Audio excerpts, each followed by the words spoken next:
I think the first thing that I wanted to get out of the way is for you to tell someone who's watching who has no idea what a production designer does and just how much you do. Yeah, so there was like old Hollywood saying, like or explanation, which I'm using quite often.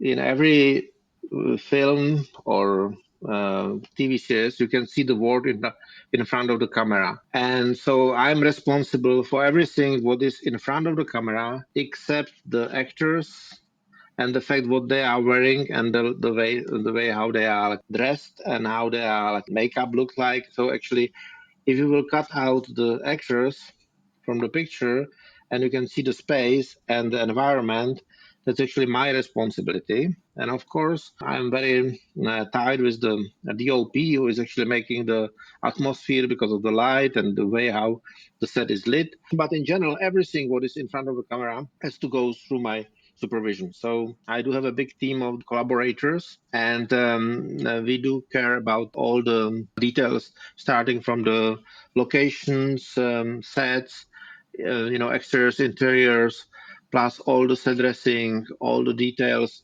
until the props and the detail how the props look like and how they are aged and all of that. So actually, everything what you can see in front of the camera, except the actors and what they are wearing, it's a work of the production designer and his team. And what is very important, and that's something which is very unusual, that actually I am head of the art department, and art department is the creative hub of each movie or film. And there's a lot of talented designers and scenographers and artists who are part of the team. And it's very special because it's not so many professions that you have a collaborating team of the artists together. That's something special because they are these collaborators are not my assistants. They are really like a collaborators. They are really good in something, starting from the architecture to the designing the furniture, designing the graphic designs, and also like a painters and sculptures and all of that. And they are able to actually communicate and work together to create like a one word for the show. So that's, I should say, would be like a description of what I'm doing on the show. So it sounds like there's a lot of collaboration going on in terms of sharing ideas and what you want to see visually for the entire show from start to finish. And with that, do you find that you have to be very flexible? Yeah, first of all, you have to be very open to communicate, and you have to find the people who are able to communicate as well, because this is not about like ordering something. Like you are kind of leading the crew the way or the direction you prefer. So it's like a conductor of the orchestra. Yeah. It's like leading the all these professional musicians to do the best for the concert. So I'm dealing with the art directors, with the set decorator, with the prop master, and with other artists, and I have to kind of find a way how to express what I'm looking for and actually lead them to the final product. And also, it's the only way how we can achieve the show like that is actually that there are teams which are focusing on each details, okay, or each set. And that's something which is very important, that you have a team leading by the art director who is building, let's say, Cairhien, all environment around that. And all this team is actually focused all the time on this set and on this culture. And another team is more focused on the farm and their culture, which is like helping them to create, I call it like a vocabulary of the details and the patterns and the colors, which we are using in each city and each location. So, my day is about like a jumping between them or walking between them and finding the best look for each set. And the same stuff is with the set decorator and her team, that she's like a working with her collaborators, like looking for each separate sets which we have in the season. Also, because there's a lot of travel, I am spending a lot of time like traveling on locations. And as you said about the flexibility, it's really, you have to be able to react to the locations which you can use. So it's mostly on the second season, it's mostly about the farm and how we build the environment of the farm. because we have to be also kind of, I should say, pragmatic about the way how we can feature and how we can show the city of Falme. And the city of Falme was really big combination of the real location, existing locations, existing sets, rebuilt new sets, plus new interior sets which are completely built, and all together, actually, it does work as a farm, but you will never recognize it once you are there on these locations. So that's the thing, how we have to kind of split our work. I could be still focused on the overall look of it and overall the general look of the show. And my collaborators are working with the specific details and specific technical and artistic issues on each set.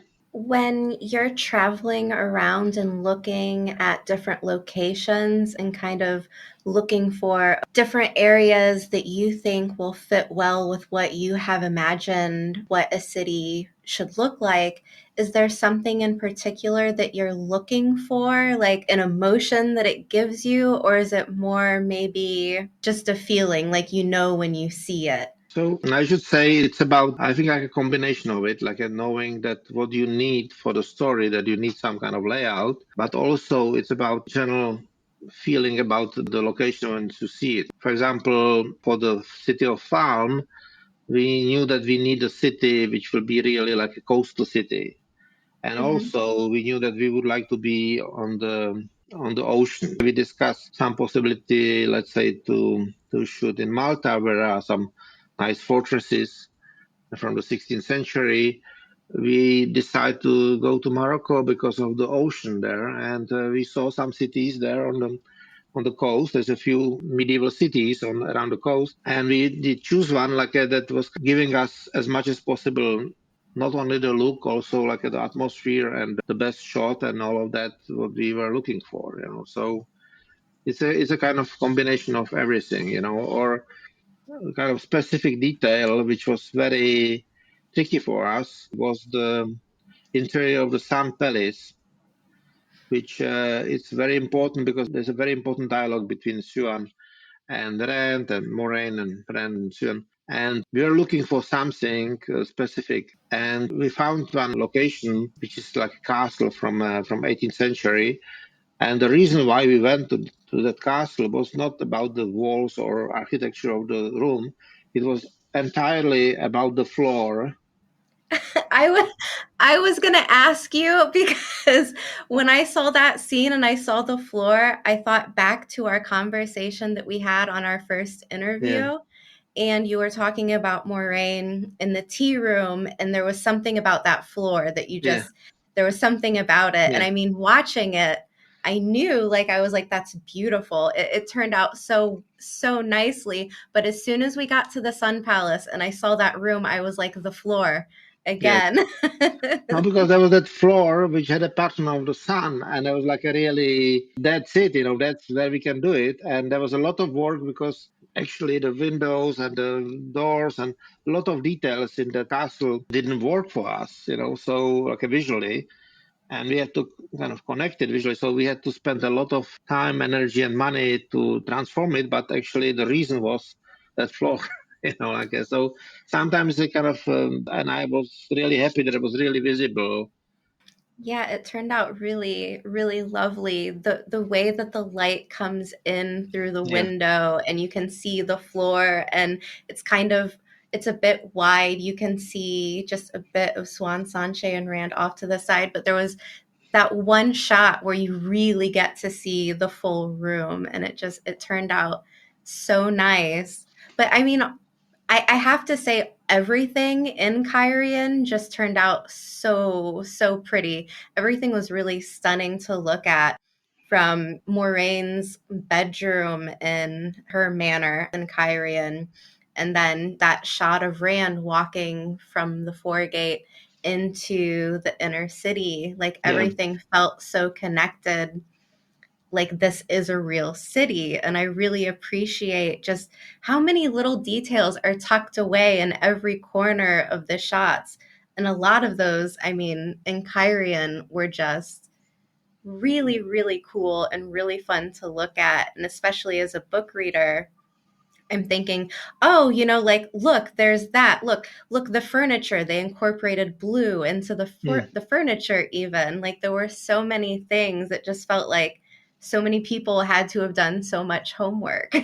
Yeah, yeah. So in general, like that was really like building that world of Cairhien was really important for us, and we really enjoyed. And again, like it was a combination of the set and locations and the interior sets on stage. So there was really like a work how to connect it all together. As you mentioned, like even that sanitarium was combination of like a few elements all together, like interior set, exterior set, all together. We were trying to tie it with the pattern and the details and the light to make the one piece. Especially Cairhien was like the place that you want to show it more. You want to really like, okay, what about some more stories here? Okay, because that city is so interesting and that's something, and there's so many things happening here and that four-gate life, like that. And it's pity that logically, and then like you couldn't fit everything into the final edit because otherwise, like it will be too long. But like the life which we create in the four-gate, and the way how that four-gate is separated from the city and all of that, and we were trying to get in some like a white cast with the visual effects to have that concept of these towers that they are building these towers, these different families are Yes. building these like Yes. the vertical towers and all of that, and even like that general squarish layout which we kind of develop a little bit. There was like so many inspiring things about the Cairhien, and for us it was a kind of, we were sorry that we couldn't like show it more because we didn't have a time to show it, like, so. Was there a specific detail or shot that you wish that would have made it into the show from Cairhien? Or I guess from anywhere, really. No, it's more like that. We had like a lot of life in the Four Gates place. Like there was a lot of like details Mhm. and a lot of like small crafts, and as you mentioned that Rand is walking through the city to the inner city and all of that walk and all of that. We had like a much more to show in the how the looks in the Four Gate looks like that kind of slum, but Mhm. people who are trying to get into the city but they are not allowed to stay there. Sharon did like great costumes for it, like using this different depth of the blue and the way of how we kind of featured the Damodred Manor for Moraine and all these rooms. Like there was like a really lot of details which there's no chance to show all of them, in the time you have there. But we are really like enjoying that. And there was like on the other, there was a lot of like details which we used, like for the Moraine's room that with our set decorator, that we really like put all these details of like girl being It was incredible. being teenager, and all of these like yeah details which we add into the room, and including like that dollhouse, and we put some love letters inside her drawer so that she can open it and she can see like that she received some letters there and all of these details. So that was really like a fun to work with that in a way. I have to ask about the painting of young Moraine and her sister. How did that come about? And did Rosamund Pike keep her painting? No, so it was actually it was scripted. Both of these portraits Okay. were scripted. Like there's a one portrait of her alone in dining room when Hmm. Lanfear is no Lanfear. I don't know who is coming into the room, and you can see her portrait on the wall. So there was a one portrait of her, and Okay. the second one was with her sister in her room. That was like a really something which was scripted, so we had to combine like body doubles and to shoot few pictures of it, and after we combined it with the portrait of Rosamund Pike, and combine it together. So there was like the discussion like how old is the sister, because sister is younger sister, but when Yeah. we see the sister she's older, of course, because us guys are looking younger all the time, even they are older. So there was this kind of like a discussion: how big is the like how big are the girls? And so we had like a few versions of it, but yeah, it was something which was really, it came from the writers that they wanna see that thing. and they really want to see that moment that actually the sister is younger. So Yeah, for everybody to understand that flip, because she's Asadai, so she's like looking younger than her younger sister at the end. I really enjoyed the plot twist there because I had known that there was someone cast for Moraine's sister, and I thought, oh, this is going to Yeah. be interesting. We're going to get to see Mm, more of Moraine, like what her mm, background is like, because sadly in the books that it's not really there, but it's always as a reader a question. And I think the space, like mhm. her room as a space, tells you so much about who she is as a person and how she's changed. So you get so many details just looking. She does have a picture of her sister up there, so like she does care about her sister. She wouldn't Yeah. just have that missing or something. But I thought that there were so many little touches in that room, the bed, I mean, and then on top of that, you can really see a lot of the cultural influences that your team kind of pulled from, which was really cool. Yeah, there was that, Cairhien was like, because as we discussed before, all the concepts like always like finding the culture is actually mixing our existing culture, which we know from our world. For Cairhien, there was a kind of mixture of European Renaissance architecture and the style, or maybe even like a more French Renaissance, together with the Japanese and Korean culture. So for example, on the entrance gate, we had like a rooftop, which was really inspired by one castle which is in Korea. Like the details of Okay. the dress and details which we use for the patterns, they were really like influenced by the Japanese carpentry and joint maker. And so wood making was really like inspired by the Japanese details and the way how they carve the wood and how they work with the wood. So there was like a lot of that mixture of that kind of Asia, but Asia meaning like a Japan and Korea, and Europe in a sense of like that kind of these walls with the plaster, but with the paint all over, like a painted walls everywhere, like there's some Yeah. detail, something on it, and the pictures and the decorations and all of that was really more like a European in some way. Since we're kind of talking right now a little bit more about the inside spaces, can we talk a little bit about Ishamael's room in Falme? Because that was another example where there was a lot of detail.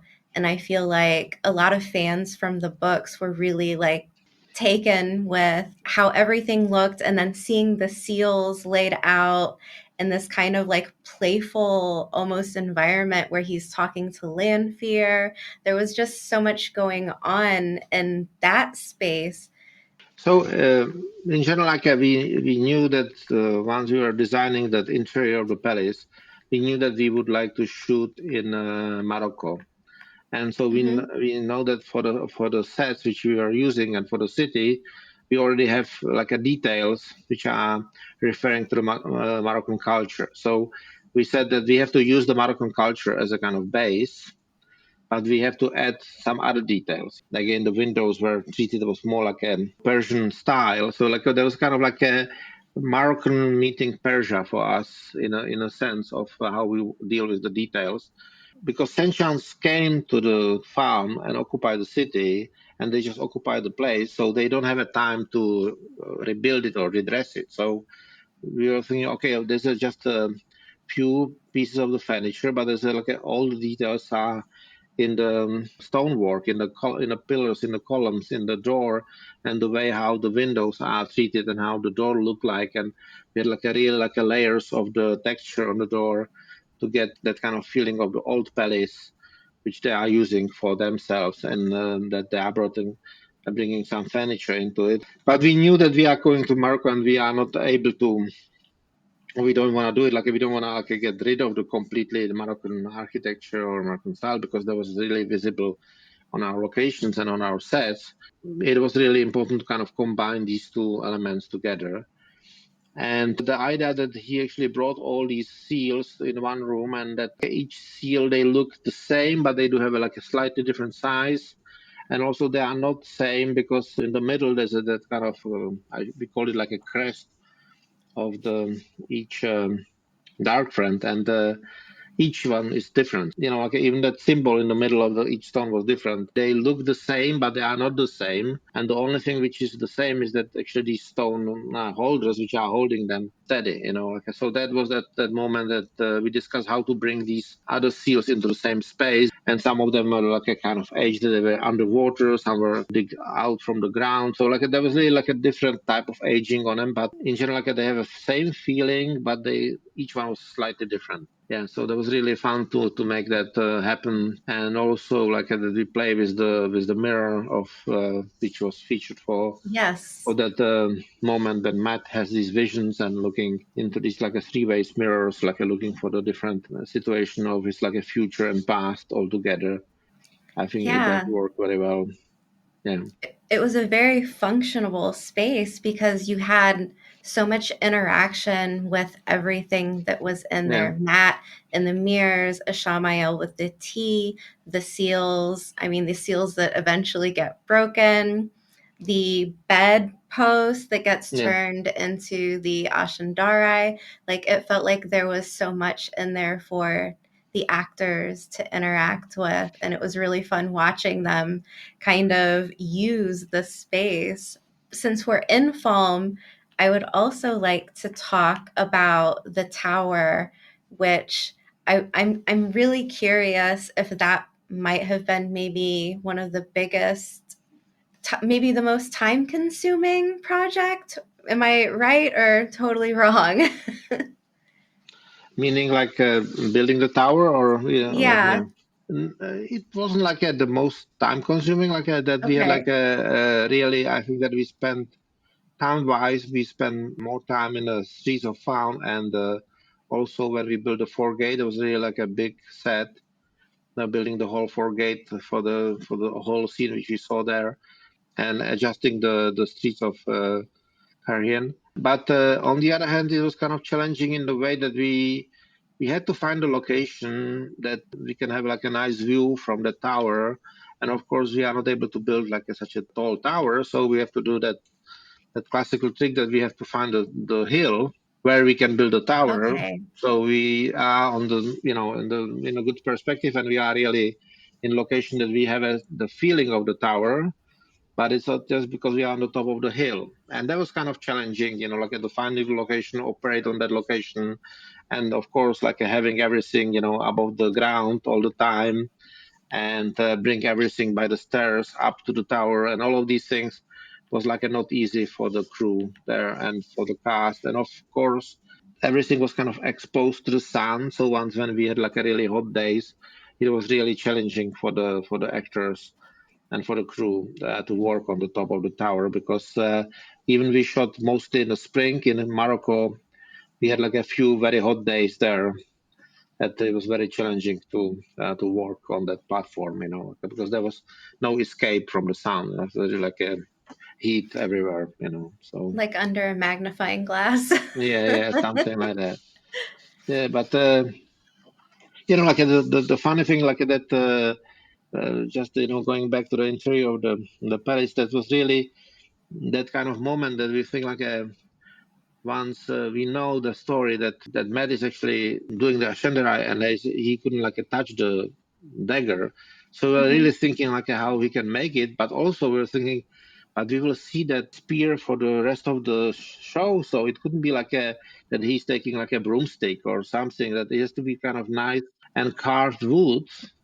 Yeah. Otherwise, it's kind of strange, And when he will be able to find the carved wood in the room, so we said, okay, maybe it's like the post for the bed, and maybe that post is not like a one big one, but like it's made from the three small ones, and he's taking one of them. We had like a really making of the Ashendera. It was like a really like the way that he's able to, somehow cut or rip off the upholstery from the chair, placing it on the ground, and like all these details were kind of. But yeah, there was like a really like a long discussion before we get there. I should say it was really like not easy for us, because we said like it has to be not only some stick and some piece of rubber. It has to look like something special because we will see it in his hand for the rest of the season. So it's really important. So Yeah. that's the way how we work with that. Yes. Were there multiple different design choices for the Ashendari? I guess we're kind of getting into props a little bit now, but Yeah, but there was like there's always like a debate that we are trying to give the choices and discussing them with the director, and of course everything is ended up with Rafe and the writers, like that Rafe as a showrunner has like his last word to everything what we are designing. So definitely like we are always trying to find the best look, but also offering some choices for that. So there was yeah. definitely that discussion, because for us it was like a really it's an empty room, and like, oh, it's a room with the furniture, but how you can make it and kind of believe that he's able to take out that stick and he's able to make it work. That was kind of important for us. When we go from some of the smaller scale stuff and some of the interiors, another area that I thought that was just really wonderful was in that first episode where we see Moraine in Varen Sedai's little home, Hmm. and that initial room where Moraine is seen kind of wheeling and dealing and buying things from Bale Doman, it as a book reader, I got chills because the Brown Aja is known for, their books and their studies, and the whole scene inside that room I thought was just so incredible because it was everything that I had pictured in my head of what to expect from someone of the Brown Aja. But I mean, the candlesticks, the wax, all of the little papers and pieces of parchment and globes. And it was just so much. But I think I've watched that episode multiple times just to see what I can see that's in the room and in this space. But is there anything special about that room that you could talk about? In general, like there's special about the whole thing about the whole location, because Yeah, yeah, and I think that that's a specific thing about our show, that we are trying to travel in the show. And even like during the first season we were kind of stopped by the COVID, so we couldn't travel as much as we want. But I think that we dealt with that as kind of good, in the first season. And the second season, even that was still like a restriction of the travel, and we had like an issue to go to the Morocco because there was still like a closure there and all of that. But we had a chance to shoot the part of it in Italy, like a southern Italy, which can give us like a, first of all, different locations, different vegetation, and that was something which was really very important for the Tiffans well, was that moment that we had like that garden and you can see the Len exercising with the sword, yeah, and you see, okay, this is not Cairhien or anything like that. This is like a different environment, this is a different place. And you can see there was like a beautiful olive grove. It's like a very old, like a 300 years olive trees, and he's like a yeah, between them, and like suddenly you are somewhere else and the architecture is there. So there was like that environment and exteriors which were important for us. And also after that, we inspired what we saw and what we found in Italy. We actually built that set for that interior and said like, okay, she's where is working on that book, and she's like a really like a studying and all of that. So it has to look like some study of these guys who build again like it's not like that anymore because people are using computers and all these like a searches yeah, on computers. But we found some really like a nice references pictures from the 19th century and early 20th century of the people like scientists, and that kind of mess of the room. But on the other hand, it's kind of like a working mess, so it's not like a kind yeah, of chaos. They have a books and they have a piece of paper there because there's some good note. There's each book has like a note around that, and there's another book and another paper, and there's a stock of paper of some transcripts, and all of that together. So there was a lot of work of our set deck team, and they did a great job because it has a kind of purpose and reason why it looks like that. And Yeah. Moraine just went into that room, and she's like there. She occupied that desk in the middle, and but we can still see that space, and the whole life is behind these shutters. And there's that kind of sunny day, and she's kind of stuck in that kind of shadowy room inside, which was again like inspired what we saw in some of these mansions in Italy. And I think that was really like a nice place, like to shoot, and like a whole that environment, like even like a seeing Yeah. Moraine walking with the water up to the hill, and we see, okay, that's the nature which we never saw before. That's kind of like a dry landscape of the Mediterranean. And I think that was something which is important for me, that we are able to travel and show these environments.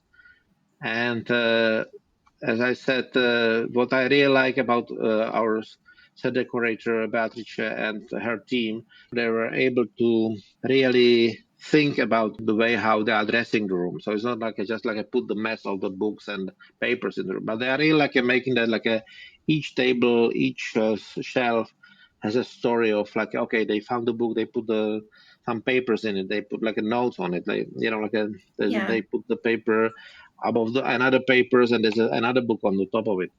And it takes some time, but I think that they did a great job to do it. Yeah. It was another really beautiful spot. Yeah. And like you said, you really can tell that it was a different location. It looks so unlike Falme and very Mm. different to Cairhien. But we saw that. We also saw more of the White Tower this season. I guess the White Tower kind of opened up and became even bigger with more locations within.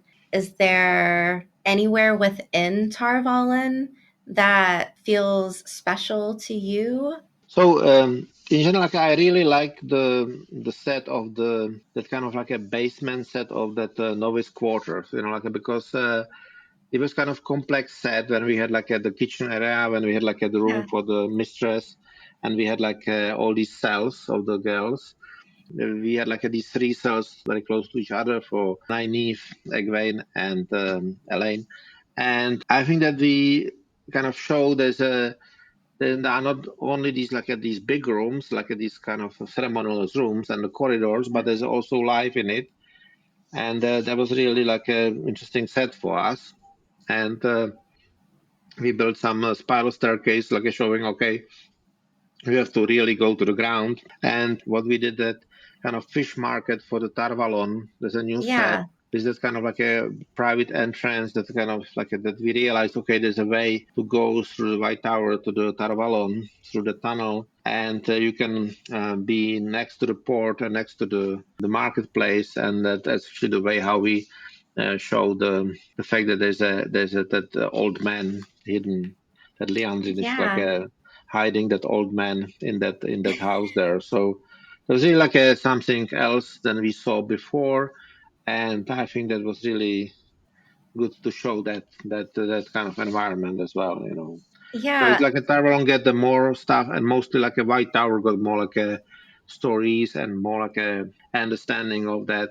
And that's something which I hope it will be visible even more in the future, that actually how the White Tower is built, that there are some like a separate places they are adding the not only the rooms but also like a courtyards and the training areas and all of that together to create that scale of that of the whole and of the whole tower.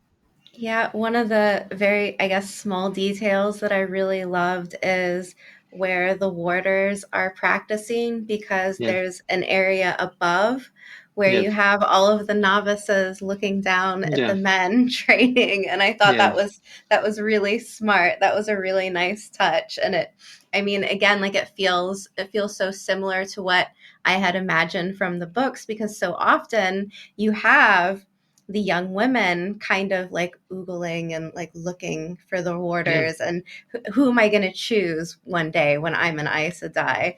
And it just felt like such a perfect little, I mean, story within the story. But since we're talking about some kind of like inside spaces, I think maybe I want to talk about Atuan's Mill, because this felt mostly like a larger built up outdoor set, and there was a lot that kind of happened in this area as well. And I know that I did watch, I think, all of the behind the scenes videos. There's one specifically where you were interviewed and you're talking about how this space needs to be functional because we have fighting going on and people flying across and breaking boats and all kinds of stuff. But the architecture itself of this area was really interesting and coastal. Yeah, so there was like a really, again, like that concept of that town was like originally we were thinking, okay, maybe that's something which looked like it's a desertish area like a Morocco, but obviously like from the production point of view and also like a story point of view, so that no, we have to be more further from the farm. So it's actually the fact that she's actually crossing that line, I mean, Lady's Throat, and she's like going Mhm. there was really not part of the plan. And we said like if it's a desert, it will look like it's a nearby farm. So it has to be more kind of a savanna type of thing. That the river is going to the farm or to the ocean, but it's more like that greenery and some trees and some grass and all of that in Atwan's mill. So that was like a one concept of it, and so we found some good location that give us that opportunity, and also what is not easy because we need the water, and so it's not like a backlot set; it's really location set that we have to find something that we are able to rent for half a year because we came back and we saw like that fight with Avienda there, and like Yeah. White Cross came back. So it wasn't like we were not able to shoot it in 1 week or 1 month. We have to go back after a few months to shoot on the same place. So, but we found a location where we can really control it, own it for the like a really like a 6 months, and that we are able to build everything what we need for the scenes there. And also because there was a big fight, we have to really think about all these technical issues of the fight and people flying through air. Okay, so you need a space to put cranes and all of that. So technically I really love models, like doing the models of each set, and the model of this one was really important because everybody can see the how it looks like, even like there was nothing on the side yet or just few sticks, and we can really discuss, okay, we need like a two big cranes here, this crane for the lights, this crane for the stands, all these structures. So there was a lot of technical issues, but I think that in general we got that kind of feeling. So it's kind of landscape is greener than a farm, of course. That explanation that actually when Lady Surot crossed that line and she went too far, there was that kind of moment. Okay, she went down to the inland and down to the Greenland more, and that was the moment that we said, okay, it's better that we have a different look for Atwan's male nature than we had for the farm because Ah, it she will went look too like far. Yeah. yeah, because otherwise it will be like, okay, it's nearby or it's like it's just around the Right. corner, and Yes. so it's like it couldn't be completely desert. It has to be like that the fact that she actually crossed the line has to be kind of very specific. I like how the buildings look like they were made with things that you would find in the area, like the roofs look like something that they, pulled out from the river, kind of like a reed type roof or something Yeah. like that. Like it fit really nice. It was a nice little spot to spend some time in, and it did get quite a bit of action. We had the Avienda fight, the other fight, but Yeah, the whole that fight with Ascension and the first moment that they can see yeah, the power, of these ladies, like that, like that they are like flying them away, and they kind of yeah. finish the fight. That was really important for us. We know that we have to be able to collaborate with the other professions and the stands. So I took some questions from fans online, and one of them that I thought that was really fun was, if your budget was much bigger, is there something in particular that you would maybe go back and do bigger or more or spend more time on? That you always like that in all projects you are always like dealing with the two factors. It's like a time and the budget. And of course, in the budget that can give you the chance to build more, like there was a plan to build more of the White Tower, for example, that we are thinking about building the entrance to the White Tower, building some gardens of more sets which can give us more environment. So, Okay. for example, for us there was the set which is supposed to be at the gardens of the White Tower, which we didn't build in in a sense of the scale which we designed, and also there was a kind of idea to have a classroom as well, that there'll be the scenes with the when they are cleaning the water. I think that actually the final solution, that actually that scene happening in the kitchen, works very well in a final cut and a final, and Yeah. I really like it. But in the original idea, I was like, okay, let's build a special classroom for the novices, that there will be a kind of specific place that they are learning these tricks. But Yeah. I do like the way how it ended up in the kitchen. But for example, for me, there was a really, can we afford to build another exterior set of the White Tower entrance and the White Tower garden, and a few stuff like that, which will give us more scale of it. And of course, this is not my budget, but I wish that we had a, because as you know, a Sentience is coming with these creatures. They have these animals. Oh, yes. So Yes. and I would love to have them there, but to create a VFX creature which look good and look not funny, that moment that you don't want to build something which look like a really CG thing. You want to create something which really look like a strange animal. And even if we discuss it, we really think, okay, it will be great to build it, and we did some concepts and some preliminary ideas for it, and some kind of stuff like that. We couldn't afford it, so it wasn't the art department budget. It was a budget of visual effects, but the cost of the really good visual effects creature, which could be seen in daylight and really that you can really have that feeling, okay, it's a real animal and not like a CG thing. That's really very expensive, and that's something which, if Yeah. we have it we can give some chance a little bit of more kind of strangeness for Hmm. me. But that was something which we couldn't afford it. But I'm so yeah, happy to hear that you know about the Shan creatures, that you like the Shan creatures, that you wanted the Shan creatures, because I think that's one of the really fun things about the Wheel of Time, because it is fantasy, but on the other hand, you do have some of these elements that feel really science fiction, where you have these people in these wild outfits flying around on these mm. creatures or riding around on these Yes, creatures. It's really different. yeah, that was really that was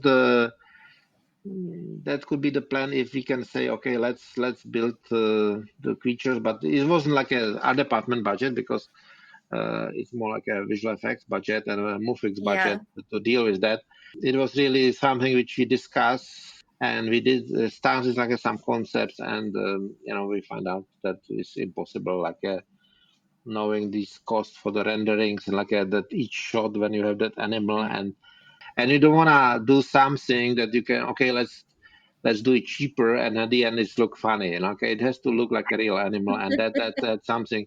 No, it's always the danger, it's always the danger Yeah, that you can say, okay, absolutely. let's make it for less money, but our visual effects supervisor was really honest in a way, with this quality of the video games and all of that, we have to really go over the normal quality of the creature you can see in the video games, and this Hmm. really the renderings and the details and the texture and all this aging on the skin. It's a lot of money, which unfortunately we couldn't show it in our show. But yeah, that was a Yeah. really, yeah, we were hoping that we can fit it, but it was out of our league, I should say. Yeah. Yeah, No, I mean it's still really nice to hear that it was almost like it almost made it, but yeah, yeah, they tried. It yeah, happens. yeah. But you've done, I mean, you've worked on so many different shows and films. I mean, when I go to your website and I look at all the concept art for Snowpiercer, like all like just this, you have such an incredible range of styles and things that I feel like that you've touched and kind of put like very unique spins on. So my I guess my last question, if we have time for it, is there something like from the books that maybe this is hypothetical. So, like something that you came across in the books where you just thought like that's really really different. I would love to just like make this how any way that I can, like any way that I want to make it, whether it be like something really sci-fi or very fantasy or just really taken from, our world? Is there just something in there that you feel really drawn to or interested about? So for me, that was really like the word of the, which we show a little bit in the first season, a bit in the second season, and it's a word of the Age of Legend. Yes, Because yes. for me, what is really specific about that, for me, that in our concept of the whole show, I don't see the Age of Legend like a world of the glass skyscrapers or like a flying machines Mhm. and all of that. So I can still kind of grounded in the way that the palaces and all the houses, they look like a classical architecture in some way, but there's Yeah, some type of cleanness and some kind of purist details in that. So honestly, if I have like an unlimited budget, I would love to build part of the Age of Legend world, because I don't. It's a futuristic, but because the past futuristic, for yeah. me it's something like a special, and I was like really looking for some like architects working in the 18th century and making these kind of you know The retro mod- futurism. yeah, Like, modern cities that they really like use like there's a famous architecture that they make like the whole structure as a big globe, and they design yeah, it like at the end of the 18th century. So like there was really like there's a lot of like interesting details, and but what was important for me that to find the balance between the nature and between the architecture, and find the style for the Age of Legend. I don't see the Age of Legend like a downtown city, I right. really see that they found a way how to build the palaces, the castles, all the colonnades on all the places in kind of uh, balance between the nature and the place, and they found that. It's a little Yeah. bit, we try to do it with that interior of the, I forget, it's a episode 7 of the first season when we had Yeah. that, and that was just a little bit of that, and I wasn't happy with that view from the window, which was like it was a long story, but in that interior we were trying to do something like, okay, it's a futuristic, it's like but it's also that you can believe that somebody is living there, the shapes are kind of clean, and there was kind of detail which was really, it came from AK, one of our writers, that we were like doing the design, and she said like it's still like a too cold, and I don't, it looks too much like a Star Wars for me, and what we did like that, we put like a wooden floor there, and suddenly it changed, because you can believe, okay, it's a different architecture, it's not like from our world, it's a futuristic in some way, but they are having still like a wooden boards on the floor, and it kind of making that immediately like a home for some people living Yeah. there. And so I should say that if I had like unlimited time and budget, I would like to design some of these cities, just for fun, like to make that architecture happen, because I don't see that as a our culture. I don't see that as a kind of skyscraper style. I can still Right. see some kind of harmony between the architecture and the nature, and the way how these things are done together. You said that you were inspired by some architecture for those designs. Are there any names of architects that come to Let me let mind? me let me bring the book. There was Yeah, yeah, please. so there's that guy, that French Okay. architect, Claude Nicolas Ledoux, who Okay. lived in the 18th century, and he was like planning these like cities around like uh, uh, Yeah, yeah, yeah. around the and for example, that's for example one building which is really inspiring for me. Can you see that? Yes, yes, Yeah. absolutely. And it does Oh, it reminds me of Star Wars. yeah. So and imagine that it's a Star Wars, but designed in like 18th century, and also like that house that actually river is going through the water is going through the house like Oh, that. okay. Yeah. And he lived between the years 1736 to 1806. And he was just like thinking about these. Of course, that nothing from these structures was built. Like these are like his visions, But he Yeah. did a lot of like projects, like a kind of like these villas and these big. But and they use them like for the different purposes, different environments. Like what will be like the government building, what will be Yeah. okay. So and that's like a so there was like a one of these. Can you see that? Yeah, Yeah. I mean, okay, sorry. Like I'm I'm so Yeah. excited. I don't mean to interrupt you. But one of the buildings in the Age of Legends has this like floating dome above the Yes. building. Yes. And when I'm seeing these pictures, I'm like, "Oh, it looks like it looks like that in my head." Yeah. So that's something because of course like he lived in the time when actually what he designed for the living was this, like a so kind of classical French classicism, like Mhm. that something which we know from the. But he was like always looking for that kind of purism in the shapes and the style, and all these like all his work was theoretical and that's something which I really love, that's his portrait, so he was like really the man of the 18th Yeah. century, but his work is he was a genius in his visions, and Yeah. I should say like this was like one of the key inspiration for me for his work, for what could be the look of the Age of Legend, what and combining with the other architectures, and the fact that somehow they found that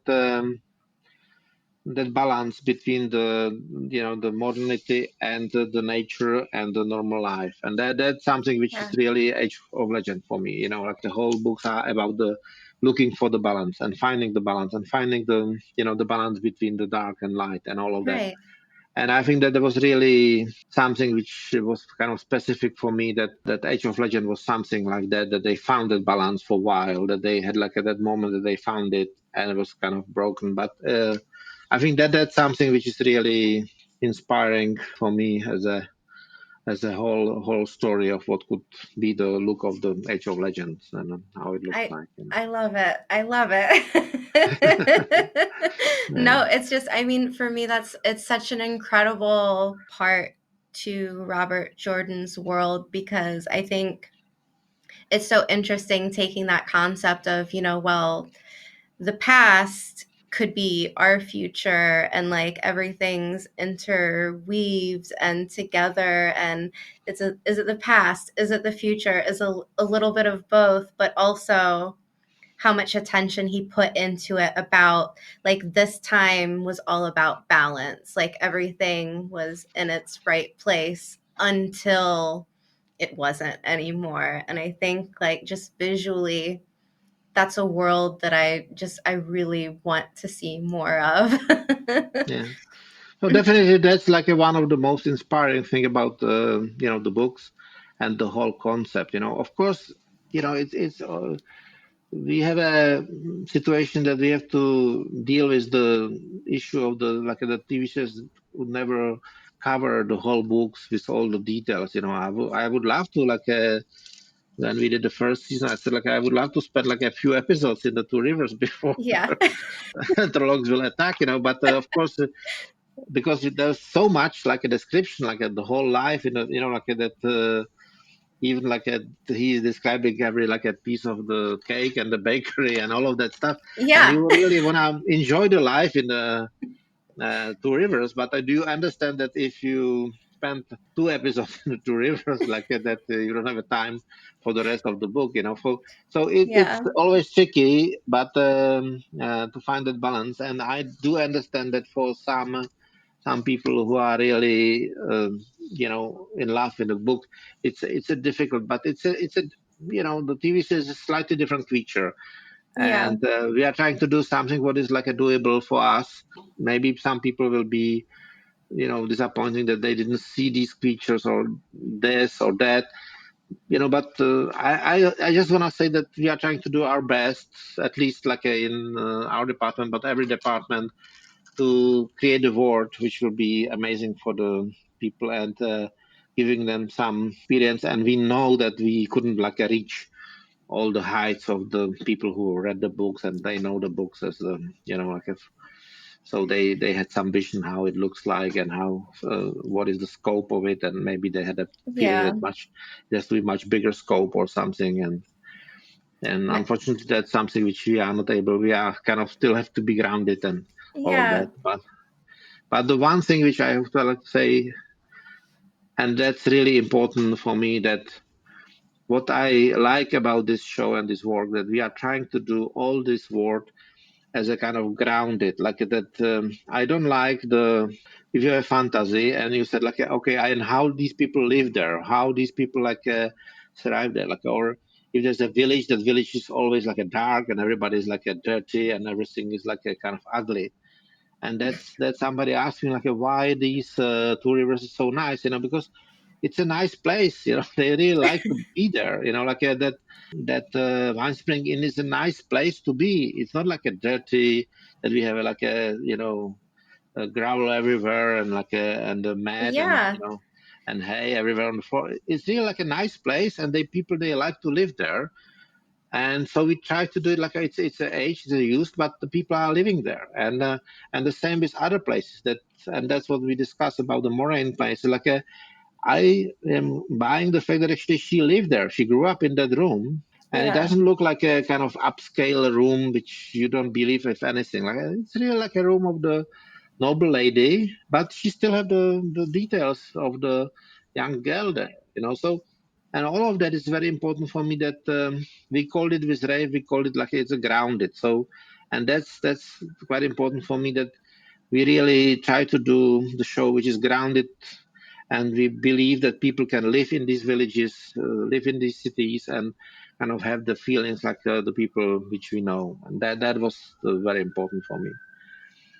Yeah. Well, I mean, I'm so excited to go back to the Two Rivers. I know Rafe had said, well, we're going back to the Two Rivers. I don't think that's going to be a surprise to anybody who's read the books, but I loved season two. I had such a fun time watching it and rewatching it, and just seeing everything come to life is really just it's so fun for being a fan of the books. It's so fun seeing how other people interpret things and what's different than how I saw things. And I don't know, like the books aren't going anywhere, so I mean, I think there's a space for many different types of interpretations, but it's a great world to see. And yeah. But I think we can wrap it up. I don't want to take too much more Mm. of your time, but thank you so much. This was so much fun. I can't wait till, we can do this again. Maybe by that time Yeah. season 3 will have come and passed, but I'll be probably buying that book now that you just showed me so I can Yeah. study up before our next meeting. Yeah. Thank you for Okay. conversation, and I really like that the fact that you know that stuff, and you are really not only the fan, but you really know what you are talking about. And that's really always a kind of nice, because that's the difference between the interview Thanks. with the journalist who is focused on the TV series and somebody who's really a fan of the book. And thank you very much. And the show. Thank you.